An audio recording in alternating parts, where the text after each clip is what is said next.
Pia tumeona kama karibu miezi miwili mawaziri walitolewa, na ni wajibu wake ateue watu wengine wapya.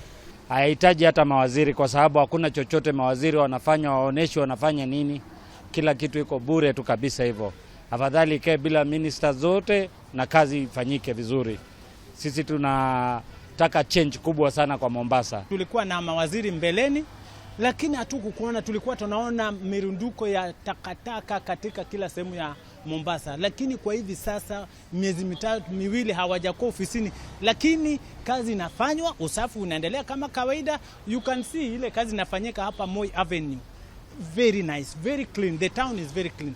So I would urge the governor, please take another 6 months, fanya kazi na chief officers until upate wale watu wako wamejitolea kufanya kazi vilivyo. It is for the members of the county assembly to impeach. It is a ground for impeachment of the governor.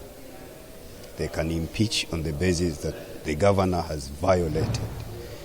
Because without the cabinet, it will impact on the delivery of services to the public within the county. The constitution obligates the county government to serve the people.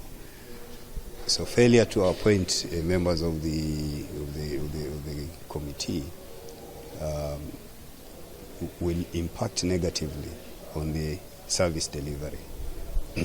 So the members of the county assembly have the mandate under the constitution, the County Government Act, to impeach the governor on that basis. If that is not possible because of political considerations, the president has been given another leeway.